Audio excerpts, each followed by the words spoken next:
Congress party का साथ छोड़कर ममता दीदी के समर्थन में उतरे अखिलेश यादव। अखिलेश यादव ने कहा, ममता बनर्जी की सरकार को चुनेगी पश्चिम बंगाल की जनता।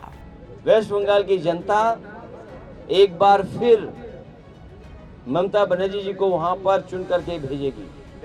डिप्टी सीएम केशव प्रसाद मौर्य ने अखिलेश यादव पर किया पलटवार।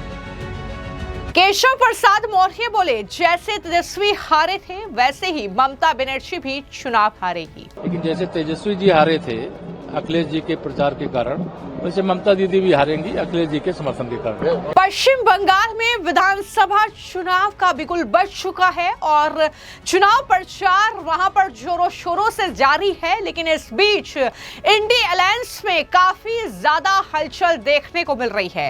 इंडी अलायंस में फूट पड़ती हुई नजर आ रही है। जिस तरीके से अखिलेश यादव समाजवादी पार्टी के प्रमुख हैं और उन्होंने कांग्रेस पार्टी का साथ छोड़कर इस चुनाव में ममता बनर्जी का साथ चुना है। जी हां, अखिलेश यादव ने यह दावा किया है कि पश्चिम बंगाल की जनता पश्चिम बंगाल में ममता बनर्जी की सरकार को ही चुनेगी।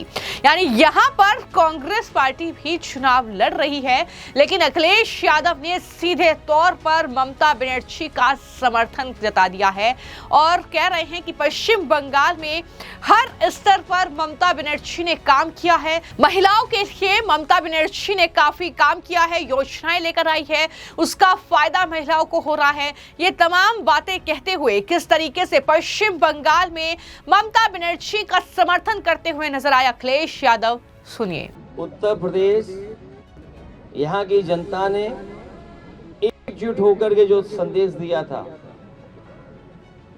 हालांकि पीडीए की आवाज सेकुलर सिद्धांतों को लेकर के, समाजवादी सिद्धांतों को लेकर के और लोकतंत्र के मूल्यों को बचाने के लिए जो आह्वान किया था, वही आह्वान देश में होगा, वही आह्वान वेस्ट बंगाल में होगा।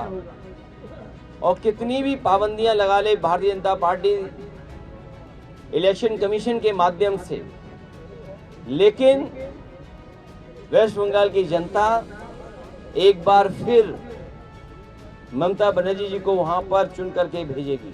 लेकिन वो तो दिल्ली के लिए भी अब अगला प्लान तैयार कर चुकी हैं। कह बंगाल के बाद दिल्ली कार्यकर्ताओं को संदेश भी दे दिया। मैं बात बहुत ठीक से तब समझ सकता हूं जब अपने चैनल का बताइए, कौन से चैनल के आप हैं। आप तो बंगाल से ही आते हैं। जो काम ममता बनर्जी जी ने किया है बंगाल के हर स्तर पर, जो उन्होंने खुशहाली लाने का काम किया, और मुझे खुशी है इस बात की कि कभी नेताजी ने कन्या विद्याधन और समाजवादी सरकार ने महिलाओं के लिए नारी शक्ति, उसके सम्मान और समृद्धि के लिए जो काम किए थे, वो बंगाल में आज बड़े पैमाने पर चल रहे हैं। वहाँ की करोड़ों माताओं को बिना भेदभाव के वहाँ की सरकार हर महीने मदद पहुंचा रही है। और इस बार तो बजट में उन्होंने बढ़कर के तय किया है कि जो पिछड़ी, दलित और अल्पसंख्यक महिलाएं हैं और सामान्य वर्ग की महिलाएं, उनको विशेष वहां पर सुविधा, और जिस तरीके से समाजवादी पेंशन उत्तर प्रदेश में चली थी, वही और उससे बेहतर योजना बंगाल में चल रही है। महिलाएं और बंगाल के लोग ममता बनर्जी के साथ खड़े दिखाई दे रहे हैं। तो इस तरीके से राहुल गांधी, जो एक वक्त पर अखिलेश यादव के साथ उत्तर प्रदेश में चुनाव लड़े थे, लेकिन पश्चिम बंगाल में अखिलेश यादव कांग्रेस पार्टी के साथ नहीं हैं, उन्होंने ममता बनर्जी की पार्टी को चुना है। और यहां तक कह रहे हैं कि बीजेपी इलेक्शन कमीशन के जरिए कितनी भी पाबंदियां लगा ले, लेकिन वेस्ट बंगाल की जनता ममता को वहां चुनकर भेजेगी। ये बातें जो है वो कर रहे हैं। और इससे पहले भी अखिलेश यादव ने एक पोस्ट किया था एक्स हैंडल पर ममता बनर्जी की तस्वीर के साथ, जिसमें उन्होंने लिखा था कि एक अकेली लड़ जाएगी, जीतेगी और बढ़ जाएगी। यह अखिलेश यादव का एक्स हैंडल पर किया गया पोस्ट था, जिसको देखकर लोग रिएक्ट कर रहे हैं। कि इंडी अलायंस में फूट पड़ चुकी है पश्चिम बंगाल विधानसभा चुनाव के साथ ही, क्योंकि वहां पर अखिलेश यादव ममता बनर्जी को समर्थन कर रहे हैं। लेकिन जब अखिलेश यादव ने यह दावा किया है कि ममता बनर्जी ही पश्चिम बंगाल का चुनाव जीतेगी, तो जाहिर तौर पर बीजेपी ने अखिलेश यादव के इस बयान पर पलटवार किया है। जो यूपी से डिप्टी सीएम है केशव प्रसाद मौर्य, उन्होंने अखिलेश यादव के बयान पर पलटवार करते हुए कहा कि जैसे तेजस्वी हारे थे वैसे ही ममता बनर्जी भी चुनाव हारेगी। ये बड़ी बातें केशव प्रसाद मौर्य के जरिए कही गई।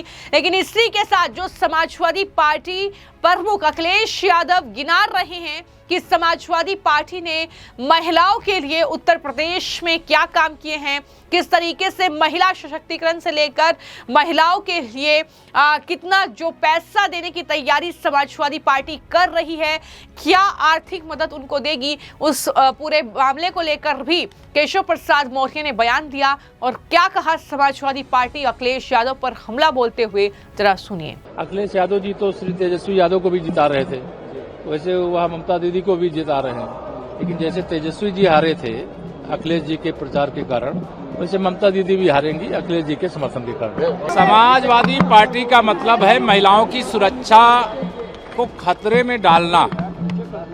इसीलिए समाजवादी पार्टी को उत्तर प्रदेश की आधी आबादी ने 2014 में ही उखाड़ करके फेंक दिया। 17 में भी उनको हराया, 19 में भी हराया, 22 में भी हराया, 24 में धोखा दे करके कुछ सीटें ज्यादा जीत गए थे। लेकिन 27 में समाजवादी पार्टी का संपूर्ण सफाया होगा। कोई ना अपना सुहाग खतरे में डालना चाहेगा, ना कोई अपनी संतान को सुरक्षा खतरे में डालना चाहेगा, और ना कोई अपनी राखी जिसके कलाई में बांधने वाली माताएं बहनें ना उनकी राखी को खतरे में डालना चाहेगा। समाजवादी पार्टी उत्तर प्रदेश की सुरक्षा के लिए खतरा है। उनके पास गुंडे, अपराधी, माफिया, दंगाई, भ्रष्टाचारी, यही सब लोगों की एक फौज है। समाजवादी पार्टी का राजनीतिक सूर्य उत्तर प्रदेश में अस्त हो चुका है। अभी 27 की बात तो छोड़िए, 2047 तक उनकी उम्मीद नहीं। अखिलेश यादव कह रहे हैं कि पैसे देकर फिल्म बनवाई जा रही बीजेपी की तरफ से, क्या कहेंगे सर? देखिए, श्री अखिलेश यादव जी फ्रस्ट्रेशन में है, मुंगेरी लाल के हसीन सपने देख रहे हैं। 2027 में उन्होंने सोचा था कि उनको सत्ता मिल जाएगी, लेकिन सत्ता की मलाई अभी 2047 तक उनके भाग में नहीं। मैं आपको जानकारी दे दूं कि समाजवादी पार्टी के राष्ट्रीय अध्यक्ष अखिलेश यादव डॉक्टर राम मनोहर लोहिया की जयंती पर उनको नमन किया और उसके बाद लोहिया पार्क गोमती नगर में एक प्रेस कॉन्फ्रेंस उन्होंने आयोजित की, जहां पर मीडिया का जो भी सवाल थे उसका जवाब देते हुए वे नजर आए। लेकिन अखिलेश यादव से पश्चिम बंगाल विधानसभा चुनाव को लेकर जब सवाल किया गया तो कुछ इस तरीके से उन्होंने ममता बनर्जी का खुलकर समर्थन किया। अब अखिलेश यादव के इस बयान पर कांग्रेस पार्टी क्या प्रतिक्रिया देगी, ये देखना दिलचस्प होगा। क्या कांग्रेस पार्टी जो है वो खुलकर अखिलेश के विरोध में उतरेगी, ये देखना दिलचस्प होगा। लेकिन इसी प्रेस कॉन्फ्रेंस में अखिलेश यादव ने कहा कि आज जनगणना के लिए जो विज्ञापन जारी किया गया है उसमें जाति का विकल्प नहीं दिया गया है। उनकी जितनी भागीदारी उसकी उतनी हिस्सेदारी, ऐसा होने से जातिगत भेदभाव नहीं रहेगा। कार्यकर्ताओं पर रसोई गैस की किल्लत के प्रदर्शन पर FIR दर्ज कराए जाने पर अखिलेश यादव ने कहा कि अंग्रेजी में एक कहावत है, उसका हिंदी अर्थ है कि जब लोहा गर्म हो तो हथौड़े से वार करना चाहिए। अखिलेश ने यह कहावत 2 बार उस प्रेस कॉन्फ्रेंस में दोहराई। जाहिर तौर पर योगी सरकार पर वो हमलावर नजर आए, लेकिन कुल मिलाकर अभी जो तस्वीर है वो पश्चिम बंगाल विधानसभा चुनाव को लेकर काफी अहम है, क्योंकि पश्चिम बंगाल में जाहिर तौर पर जब इंडिया अलायंस के 2 राजनीतिक दल चुनाव लड़ रहे हैं और उसमें वामपंथी संगठन भी शामिल है, तो ऐसे में किस तरीके से जो है अखिलेश यादव ममता बनर्जी का समर्थन करते हुए उनकी सरकार वहां पर बना रहे हैं, क्या ये इंडिया अलायंस में फूट की बड़ी वजह बनेगा उनका बयान, ये कहीं ना कहीं देखना होगा। फिलहाल आपकी इस मामले को लेकर क्या राय है, हमें कमेंट बॉक्स में जरूर लिखें। धन्यवाद।